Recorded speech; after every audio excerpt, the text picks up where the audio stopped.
faire. Tous les matins, on recharge les fruits et légumes, on enlève les pertes, après on recharge avec les fruits et légumes plus frais. Moi, je voulais travailler, moi je voulais pas rester sur une chaise tout le temps. J'avais besoin de voir la vie en entreprise. Donc essaye. C'est le premier apprenti que je prends à la suite d'un stage. Il posait des questions, il cherchait à comprendre ce qu'il faisait pendant son stage. Et donc ça va matcher les deux, MFR et moi en apprentissage et en magasin. Ça va faire quelqu'un de très bien. Ils sont considérés comme des salariés. Ce pas des stagiaires, ils ne sont pas juste dans un coin où ils sont en train de regarder. Ils participent à la vie du rayon. Passez le mal après-midi. J'ai des apprentis qui se sont installés et qui ont continué dans le métier, qui sont à leur compte. Et ça, c'est valorisant. S'ils veulent travailler, il y a vraiment du travail. Il y a beaucoup de demandes dans ce type de métier. Ils font du frais emballé, ils savent monter un rayon traditionnel quasiment tout seuls, ils peuvent passer des commandes, c'est eux qui prennent les températures. Ils gèrent un rayon en fait de A à Z. C'est une formation qui est assez complète, ça m'a ouvert quand même des portes autres que du commerce et de la vente assistée, puisque j'ai pu évoluer en interne en responsable qualité.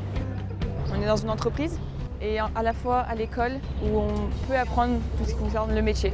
Elle garde sa résolution d'argent. Les professeurs savent être à l'écoute de l'élève, ils savent être là pour nous quand on le souhaite.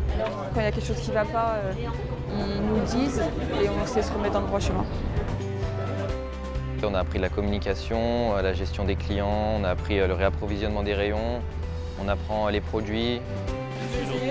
En tant que formateur, nous avons un devoir d'amener sur le terrain nos jeunes pour qu'ils puissent comprendre, doivent être prêts un jour à savoir organiser un rayon, préparer un rayon et être en mesure d'orienter et de conseiller un client dans le domaine de l'alimentaire.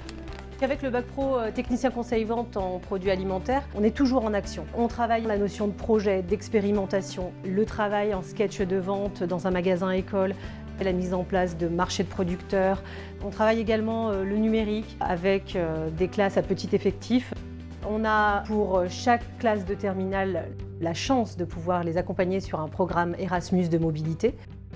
C'est une formation qui est par alternance. Elle est à double statut dans notre maison familiale. On la propose à la fois sous statut de stagiaire et à la fois sous statut d'apprentissage. Nous formons des personnes qui vont travailler dans le milieu commercial, mais avec cette technicité des produits qui est travaillée ici à la maison familiale, on va pouvoir avoir des débouchés en lien avec la qualité alimentaire des produits, avec la nutrition, la diététique, la transformation alimentaire des produits. Ça permet vraiment, post-bac, d'ouvrir les jeunes sur diverses formations.